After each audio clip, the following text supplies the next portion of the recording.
Hello hi dear student. आज की class इसका स्टार्ट करते हैं। आज डिस्कस करेंगे हम लोग मुग़ल साम्राज्य में और टॉपिक होगा हुमायूं। हमने कल की क्लास में जो है फ्रेंड्स डिस्कस किया था जो है स्टार्टिंग से मुग़ल साम्राज्य की शुरुआत हो चुकी थी, बाबर का आगमन हो चुका था। तो फ्रेंड्स एक बार आपका फिर से वेलकम है आप सब लोगों का Balaji classes bye Atul Vajpayee sir के यूट्यूब चैनल पर। तो आज की क्लास स्टार्ट करते हैं। हम लोग डिस्कस कर रहे हैं मध्यकालीन भारत और देख रहे हैं मुग़ल साम्राज्य और टॉपिक है हुमायूं। कल हमने बाबर के विषय में क्या क्या देखा था, पहले थोड़ा सा उसको डिस्कस करेंगे, थोड़ा सा रिवीजन करेंगे। ठीक है, अगर आपने वो वाली क्लास नहीं देखी है तो जाकर जरूर देखिए। हमने बाबर के विषय में सबसे पहले बाबर जी ने कितने युद्ध लड़े थे, बाबर ने 4 युद्ध लड़े थे। कितने लड़े थे बाबर ने जो अपनी लाइफ में जीवन में कितने युद्ध लड़े थे, 4 युद्ध लड़े थे। ठीक है, तो चारों युद्ध का डिस्कस करते हैं। 4 युद्ध लड़े थे। जो सबसे पहला उन्होंने युद्ध लड़ा था वो कौन सा था? सबसे पहला जो युद्ध लड़ा था वो किसका था? पानीपत का प्रथम युद्ध। पहला युद्ध किसका था? पानीपत का युद्ध। प्रथम युद्ध उन्होंने पानीपत का प्रथम युद्ध हुआ था जिसमें बाबर की क्या हुई थी? विजय हुई थी। तो सबसे पहला कौन सा था? पानीपत का, जिसमें बाबर की हो गई थी विजय। आगे डिस्कस करें नेक्स्ट युद्ध। तो पहला हुआ नंबर 1 पानीपत। कैसा? पानीपत का युद्ध हुआ जिसमें बाबर क्या हुआ? बाबर की विजय हुई। पहले युद्ध में पानीपत में बाबर की क्या हो गई? विजय हुई। किसके बीच हुआ? इब्राहिम लोदी के बीच हुआ। लोदी कौन था? लोदी वंश का संस्थापक था जो कि दिल्ली का अंतिम सुल्तान था। तो पानीपत के प्रथम युद्ध में कौन जीत गया? बाबर जीत गया। अब बाबर जब पानीपत के प्रथम युद्ध में जीत गया तो उसके दूसरा युद्ध कौन सा हुआ? पानीपत प्रथम युद्ध के बाद दूसरा खाना खाया। मैंने क्या कहा था? पानी पिया खाना खाया। नंबर 2 युद्ध हुआ था खानवा का। किसका हुआ था सेकंड युद्ध? खानवा का। किसका हुआ था सेकंड युद्ध? खानवा का बात करें तो सेकंड युद्ध खानवा का हुआ था और खानवा का युद्ध भी बाबर जीत गया। खानवा का युद्ध किसके किसके बीच हुआ था? तो राणा सांगा और बाबर के बीच हुआ था और खानवा का युद्ध भी बाबर जीत गया। बात करें थर्ड युद्ध की, डिस्कस करें थर्ड युद्ध का जो वार था। थर्ड युद्ध कौन सा लड़ा था बाबर ने अपने जीवन में? तो चंदेरी का। कौन सा लड़ा था थर्ड युद्ध? चंदेरी का, जो कि कब लड़ा था? पहला इसका सीक्वेंस तो यार सबको याद है। पहला 1526 में, फिर 1527 में और फिर 1528 में। ठीक है, पानीपत का लड़ा 26 में, फिर 1527 में लड़ा खानवा का और 1500 तीसरा युद्ध पानी पिया खाना खाया। उसका किसका हुआ? पानीपत का हुआ, खानवा का हुआ, चंदेरी। किसका? चंदेरी का युद्ध। चंदेरी का युद्ध लड़ा था 1528 ईस्वी में। और उसका चौथा युद्ध जो लड़ा था बाबर जी ने, चौथा युद्ध कौन सा था? घाघरा का युद्ध। किसका युद्ध? घाघरा का युद्ध, जो 6 मई 1529 को लड़ा गया अफगान एवं बाबर के बीच। किसके बीच? अफगान एवं बाबर के बीच, और बाबर जीत गया था। ये कल की क्लास डिस्कस की थी। ठीक है, अब आज की क्लास स्टार्ट करते हैं। ठीक है, रेडी है एवरीवन? आज की क्लास स्टार्ट करते हैं। तो देखते हैं नेक्स्ट आज के क्वेश्चन पर चलते हैं। सबसे पहले डिस्कस करेंगे हुमायूं के विषय में। किसके विषय में डिस्कस करेंगे आज हम लोग? हुमायूं के विषय में। तो देखते हैं हुमायूं का जीवन जो लाइफ थी, पहले फ्रेंड्स थोड़ा सा डिस्कस कर लेते हैं। जो हुमायूं की लाइफ थी वो थोड़ा सा मतलब कहने का मतलब है कि बहुत अच्छी नहीं थी। उसका जीवन क्या था? हुमायूं का बहुत अच्छा नहीं था। ठीक है, हुमायूं के विषय में डिस्कस करेंगे। उसका जीवन बहुत अच्छा नहीं था, पूरा जीवन बहुत कष्ट से गुजरा। तो कैसे गुजरा, क्या गुजरा, आज देखते हैं हुमायूं के विषय में।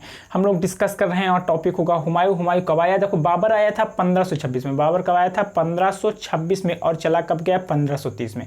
1530 में बाबर चला गया, 26 में आया और जाते वक्त 26 में आया। पहला युद्ध 26 में लड़ा पानीपत का, फिर एक युद्ध 27 में लड़ा खानवा का, फिर 28 में उन्होंने बाबर ने युद्ध लड़ा चंदेरी का, और 29 में युद्ध लड़ा जो है घाघर का, और लास्ट में 30 में उसकी मृत्यु हो गई। बाबर का ऐसा था, लेकिन बाबर की एक बात थी, 26 वाला भी जीता, पानीपत का प्रथम युद्ध, खानवा का युद्ध भी जीता और चंदेरी का भी जीता, और घाघरा का। बाबर कभी भी कोई युद्ध हारा नहीं था। Okay, clear? Everything is clear? ठीक है, आगे देखते हैं। अब बात करते हैं जब बाबर 30 में मर गया तो हमने कल डिस्कस किया था बाबर के कितने बेटे थे? 4 बेटे थे। कितने बेटे थे बाबर के? कितने पुत्र थे बाबर के? तो बाबर के हमने कल डिस्कस किया था 4 पुत्र थे। उसमें जो बड़ा बेटा था हुमायूं, उसी ने उसकी राजगद्दी संभाली। अब आगे देखते हैं हुमायूं की कहानी।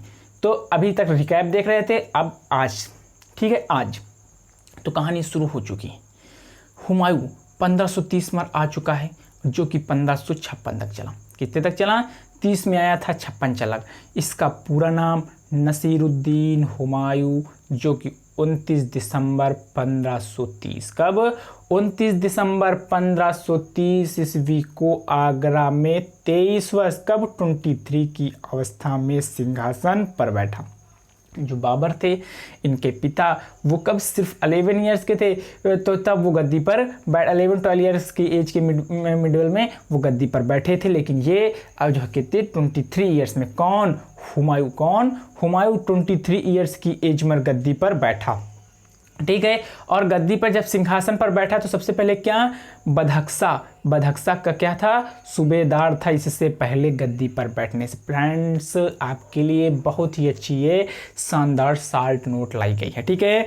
अगर आपको अच्छा लग रहा हो तो मैं वीडियो को सब्सक्राइब करके चैनल को शेयर करके बेल आइकन प्रेस कर दीजिएगा। आगे पिता के निर्देश के अनुसार, किसके, फादर के, पिता के निर्देश के अनुसार हुमायूं ने अपने, किसने, पिता के निर्देश के अकॉर्डिंग हुमायूं ने अपने राज्य का बंटवारा क्या कर दिया, अपने राज्य का बंटवारा अपने 4 भाइयों ने बताया ना, बाबर के कितने बेटे थे, 4, बड़ा बेटा था हुमायूं।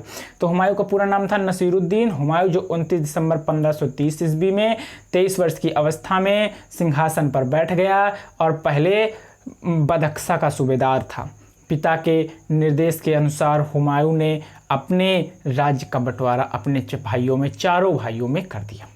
अब किसे क्या मिला जरा ये डिस्कस कर लेते हैं। उसका बड़ा भाई जो उनसे मतलब सेकंड नंबर पे जो था उसको क्या दिया, काबुल और कंधार प्रदेश कामरन को दिया। तो इसका मतलब उसका दूसरा बेटा, पहला तो हुमायूं था, दूसरा बेटा कौन था, कामरन।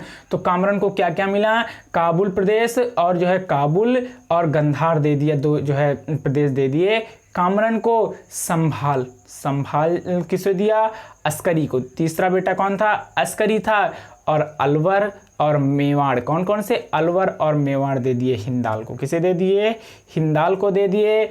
और बदख्शा प्रदेश, कहाँ, बदख्शा वही जहाँ का पहले सुलेमान था, सॉरी सूबेदार था, तो किसे दे दिया, सुलेमान को दे दिया। किसे दे दिया, और सुलेमान कहा जाता है कि उनका चचेरा भाई था। कैसा भाई था, सुलेमान कैसा भाई था, उनका चचेरा भाई था। क्लियर हो गया, सुलेमान उनका चचेरा भाई था। कैसा भाई था सुलेमान चचेरा भाई था। क्लियर, सुलेमान चचेरा भाई था, उसे भी दे दिया। Everything is clear. नेक्स्ट, तो अपने 4 भाइयों को क्या कर दिया, सारे प्रदेशों को बांट दिया हुमायूं ने, जो कि बाबर का बड़ा बेटा था। बाबर की बाद मुगल वंश के शासन में हुमायूं का नंबर आता है। आगे बढ़ते हैं, हुमायूं की कहानी को थोड़ा सा और आगे ले चलते हैं। कहानी पटरी पर आ रही है, ठीक है। अब कहानी पटरी पर आ रही, इसके जीवन की सारी घटनाएं धीरे धीरे निकलने वाली है। क्या हुआ, 1533 में, कब आया ये गद्दी पर कर बैठा, 1530 में। और उसी के 3 साल बाद 1533 में दीन पनाह नामक एक नगर की स्थापना की। किसने, हुमायूं ने। किसने की, हुमायूं ने। एक क्लियर रखिए, किसको पढ़ रहे हैं, हुमायूं को। हुमायूं ने कर दी, कब, 1533 में, यानी गद्दी पर बैठने के बाद भाइयों को बंटवारा भी हो गया और एक नगर की स्थापना भी कर दी। अब आगे चले कहानी। अब इसकी भी बारी आ गई। इसके पिता का तो भाई सिस्टम बहुत अच्छा था, कोई भी युद्ध नहीं हारे बाबर जी, लेकिन इसकी किस्मत खराब, पूरी उल्टी, कोई भी युद्ध ये जीता ही नहीं। देखते हैं, सबसे पहला युद्ध इसने लड़ा चौसा का युद्ध। क्या नाम था, चौसा का युद्ध। सबसे पहले जो युद्ध लड़ा बाबर ने उसका, हुमायूं ने, उसका नाम था चौसा का युद्ध।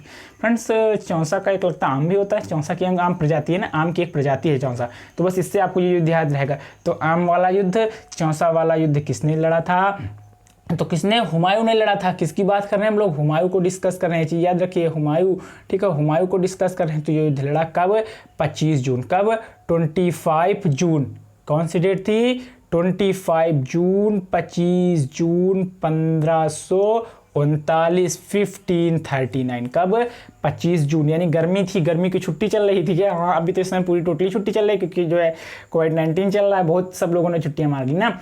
तो चौसा का युद्ध कैसे हुआ, 25 जून 1539, 1539, ईयर क्या है, 1539, 38-39, ये जो डिजिट्स होती हैं 39, 29, इसे इंडियन में तो जो है 78% लोग तो भूलते ही होंगे, 80% मान लीजिए भूलते हैं, तो इसलिए इसको लोग इंग्लिश में बोलते हैं 79। और जिसकी इसकी प्रॉब्लम है कमेंट बॉक्स में बताया कि हाँ सर मेरी भी ये प्रॉब्लम है, ठीक है। तो कौन सा युद्ध, चौसा का युद्ध, तो जीत गया। आगे देखते, सॉरी चौसा का युद्ध हो गया। इस किसके बीच हुआ, शेर खां, किसके बीच हुआ, शेर खां एवं हुमायूं के बीच हुआ। किसके बीच हुआ, हुमायूं। मेरी पूरी नोट्स में एक चीज नोट डाउन कीजिएगा कि जहां पर मैंने ऐसे टिक किया है समझ लो वो युद्ध जीता, तो शेर खां युद्ध जीता। शेर खां पे देखिए मैंने टिक किया है पहले से रेड से, तो शेर खां इस युद्ध को जीता था। चौसा का युद्ध हुआ है 25 जून 1539 में शेर खां और हुमायूं के बीच, और शेर खां जीत गया। इसका मतलब हुमायूं हार गया। इस युद्ध के बाद शेर खां ने शेर शाह की पदवी ग्रहण की। ये बहुत इंपॉर्टेंट, नोट डाउन कीजिएगा। क्या इंपॉर्टेंट है कि शेर खां ने शेर शाह की पदवी कब ग्रहण की? तो कब ग्रहण की? चौसा के युद्ध में विजय के उपरांत। किसे हराया? हुमायूं को। क्लियर, आगे चलते हैं। अब चौसा का युद्ध हो गया 25 जून 1539 को। अगला युद्ध हुआ बिलग्राम। किसका? बिलग्राम का युद्ध। क्या नाम है? बिलग्राम का युद्ध हुआ कब? 17 मई 1540, वही के एक साल बाद, उसी के 1 ईयर बाद 1539 में हुआ था जो चौसा का युद्ध। चौसा का युद्ध हारा था, अभी उसकी याद भूला नहीं था, गम में बैठा था बेचारा, लेकिन बिलग्राम का युद्ध फिर छिड़ गया। बिलग्राम के युद्ध में उसका पुत्र बाबर का पुत्र हुमायूं, क्या हुआ? 1540 के बिलग्राम युद्ध में शेर खां, किसके? शेर खां और हुमायूं के बीच फिर छिड़ गया। शेर खां अभी इसको लगता है पूरा छीनी छान लेगा। हुमायूं के बीच हुआ और शेर खां पिट्टी खा, इसका मतलब फिर शेर खां जीत गया और हुमायूं फिर हार गया। शेर खां ने दिल्ली एवं आगरा पर कब्जा कर लिया। इम्पॉर्टेंट यहाँ पर यही है कि किस युद्ध में विजय के उपरांत शेर खां ने दिल्ली व आगरा पर कब्जा कर लिया? तो ऑप्शन सही आंसर होगा बिलग्राम। किसके? बिलग्राम कर। और एक दूसरा क्वेश्चन जो बहुत ज़्यादा बनता है, किस युद्ध के विजय के उपरांत शेर खां ने शेर शाह की उपाधि धारण की? तो चौसा। ठीक है, दोनों क्लियर। 1539, 1540 क्लियर। आगे चलते हैं। देखिए, हमने बताया हुमायूं का जीवन क्या था, मतलब कहने का मतलब उसका नसीब ही खराब था। हमको लगता है साढ़े साथी थे उसके लाइफ में ना। आगे चलते हैं। आपको जितनी बातें बोली जाती हैं केवल आपको समझाने के लिए, आपको टॉपिक से रिलेटेड नहीं है, थोड़ा सा अलग बोली जाती है क्योंकि आप बोरिंग फील ना करें, क्योंकि पढ़ने के लिए माइंड हमेशा फ्रेश होना चाहिए। ठीक है, तो जब कभी आपने कोई मूवी देखी तो उसमें एक ऐड आ जाता है ना, इस घटना के सभी पात्र काल्पनिक है, किसी भी जीवित में तो इससे कोई संबंध है, तो इसका नहीं, वही चीज़ समझ लीजिए। क्या कि जो मैं अलग बोलता हूँ समझाने के लिए, उसको आप ज़्यादा माइंडली मत लीजिएगा। ठीक है, बिलग्राम का युद्ध में क्या हुआ? अगला, बिलग्राम के युद्ध के बाद हुमायूं सिंध चला गया, क्योंकि भाई अब हार गया। दिल्ली आगरा तक में कब्जा कर लिया। शेर खां का नाम ही था उसका, शेर खां। तो क्या हुआ? हुमायूं चला गया। कहाँ चला गया हुमायूं? सिंहासन छाड़ कर सब कहाँ चला गया? सिंध चला गया। छोड़कर दिल्ली सिंध चला गया। कब? बिलग्राम का युद्ध जब हारा। कितना वाला? कौन सी वाला? 1540 में। और चौसा आम कब खाया था? 1539 में। ये वाला भी हारा था। अब कहाँ चला गया? सिंध चला गया और 1500 तक वहाँ घूमता रहा। क्या हुआ? 15 ईयर्स तक वहीं घूमता रहा हुमायूं। आगे हुमायूं ने क्या? घूमने के दौरान निर्वासन। क्या? निर्वासन। क्या लिखा है? निर्वासन मीर अली अकबर जामी की पुत्री, मीर अली अकबर जामी की एक पुत्री थी जिसका नाम था हमीदा बानू बेगम। क्या नाम था? हमीदा बानू बेगम से निकाह कर लिया, विवाह कर लिया। मुस्लिम में विवाह को बोलते हैं निकाह, तो वही निकाह कर लिया। किसने? किसकी बात कर रहे हैं? हुमायूं ने। जब हार गया, सिंध छोड़कर चला गया, तो कहाँ? घूमने के दौरान निर्वासना मीर अली अकबर, क्या लिखा है? मीर अली अकबर जामी की पुत्री हमीदा बानू बेगम से निकाह कर लिया। अब पूछा जाए बाबर की हमीदा बानू बेगम कौन थी? तो बाबर का पुत्र था हुमायूं और हुमायूं की पत्नी थी हमीदा बानू बेगम। तो इसका मतलब बाबर की कौन? बहू। तो पूछा जा सकता है एग्जाम में, रिलेशन करके पीछे एकदम पूरी कड़ी से कड़ी मिला दीजिए, कभी आप मिस ही ना हो। तो कौन थी? बहू थी हमीदा बानू बेगम। कौन थी? बाबर की बहू। कौन थी? बाबर की बहू। किसकी? बाबर की बहू थी हमीदा बेगम बानू। क्लियर हो रहा है? आगे देखते हैं। नेक्स्ट में देखा जाए, हमीदा बेगम कौन थी? हमीदा बानू बेगम बाबर की बहू, हुमायूं की पत्नी। क्लियर? आगे देखते हैं। ठीक है, नेक्स्ट चले। हाँ, अगर पूछा जाए जो उनके भाई थे, जो है उनके तीनों भाई, तो उनकी कौन थी? भाभी थी। हाँ, आगे देखते हैं। अरे वाह, सब क्लियर तुम लोगों को। अगर नेक्स्ट डिस्कस करते हैं, पूरा रिलेशन बना दिया, रीजनिंग में क्लियर हो रही है। आगे देखते हैं। नेक्स्ट में क्या है? 29 अगस्त 1541 एक कहानी हो गई। कब विवाह हुआ था जो है उसका? हुमायूं का 29 अगस्त 1541। पूरी कहानी इसकी याद नहीं करना है कुछ। देखिए, 1539 में जो है पहला युद्ध हारा, 1540 में दूसरा युद्ध हारा, और 1541 में मैरिज कर ली, 41 में मैरिज कर ली। सब कुछ सीक्वेंस है, कुछ याद नहीं करना हुमायूं के विषय में।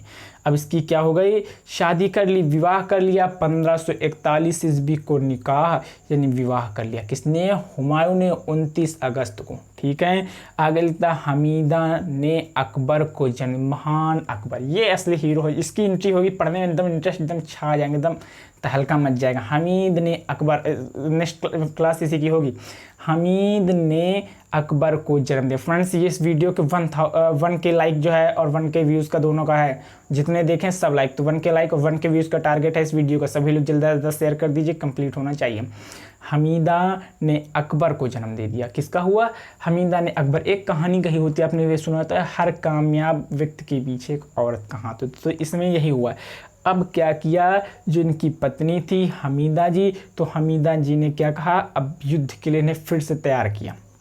1533 ईस्वी में हुमायूं ने पंजाब के सूरी शासक, कहाँ, पंजाब के सूरी शासक सिकंदर को पराजित कर पुनः दिल्ली पर विजय प्राप्त कर ली। कहानी बदल गई, मैटर बदल गया, इसीलिए कहते हैं हर कामयाब व्यक्ति के पीछे किसी औरत का हाथ होता है। हमीदा के बार बार रोज कहती रही होगी हमीदा, आप जाते नहीं, युद्ध करिए, जीतेंगे कैसे नहीं, युद्ध करिए, जीतेंगे नहीं, अकबर क्या करेगा, आपका बेटा कहाँ रहेगा, क्या राजगद्दी मिलेगी, ऐसे बोलो ताने मार मार कर वो जीत गया। 1555 में 41 में हुआ था, 41-10-51, 41-10-51 और 51-4-55 ना, यानी कि 15 साल बाद 1455 ईस्वी में हुमायूं ने पंजाब, कहाँ, पंजाब से सूरी शासक, पंजाब पर किसका राज था, सूरी शासक सिकंदर को पराजित कर पुनः दिल्ली पर विजय प्राप्त कर ली। दिल्ली के सिंहासन पर फिर बैठ गए।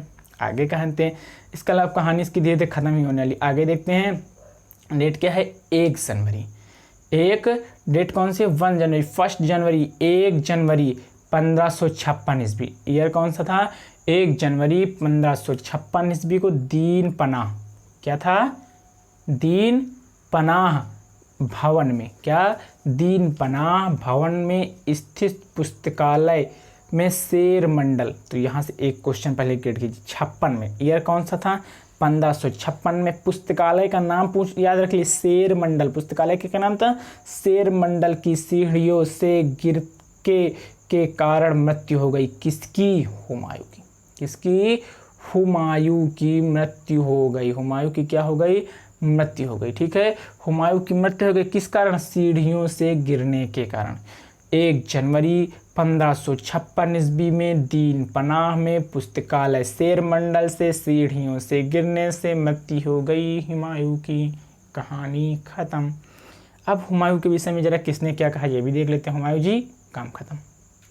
क्वेश्चन का ठीक ठाक जीवन नहीं था ना, बड़ा कष्ट वाला जीवन रहा। आगे देखते हैं हुमायूं के विषय में। इतिहास क्या लिखा है, इतिहासकार लेन पूल, इंपॉर्टेंट है इतिहास, क्वेश्चन ऐसा बनता है, इतिहासकार लेन पूल द्वारा क्या कहा था हुमायूं के विषय में, तो इतिहासकार लेन पूल ने कहा था हुमायूं गिरते पड़ते इस जीवन से मुक्त हो गए। सही बात है, कभी सारे युद्ध ज़्यादातर हारता रहा, 15 साल उसने घूम कर बिता दिए ना, वो तो उसकी पत्नी थी, बच्चे का भाग्य था जो जीत गया बाद में। ठीक उसी तरह जिस तरह तमाम जिंदगी में वह गिरते पड़ते चलता रहा, पूरा जीवन उसका उथल पथल से भरा रहा हुमायूं का, और लास्ट में उसकी सीढ़ियों से गिरने के कारण मृत्यु हो गई। क्लियर, आगे चलते हैं।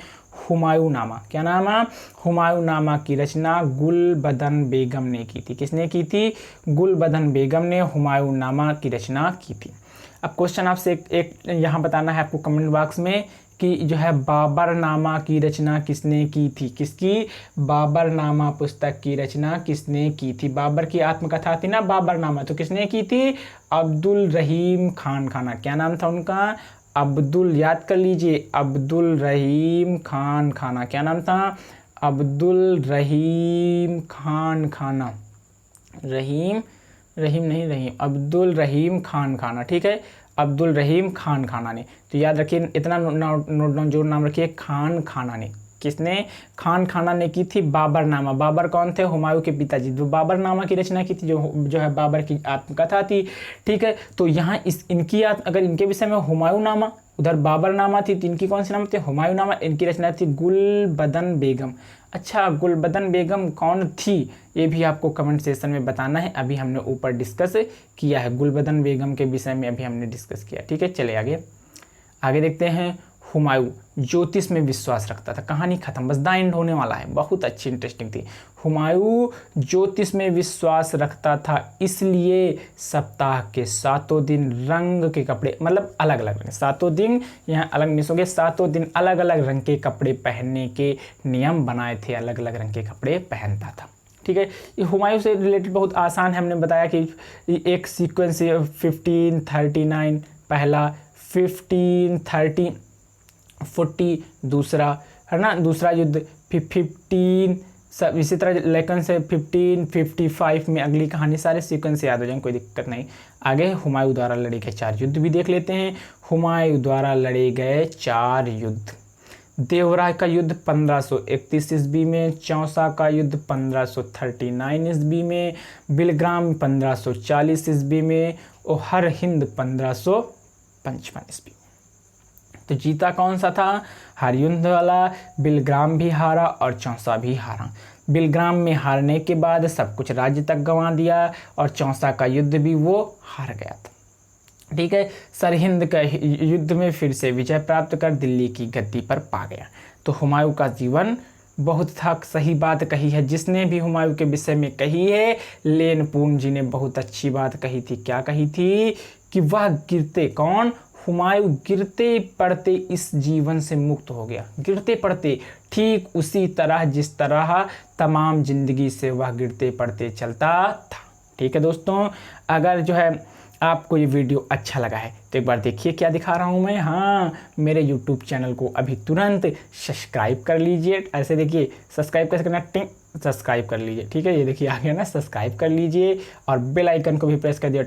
बेल आइकन प्रेस कर दीजिए, यहाँ पर बेल आइकन को दबा दीजिए और लाइक करिए। सबसे पहले करिए लाइक, फिर शेयर, फिर सब्सक्राइब, बेल आइकन। बाय, मिलते हैं अगले वीडियो में। Thanks for watching me. Okay dear student, bye.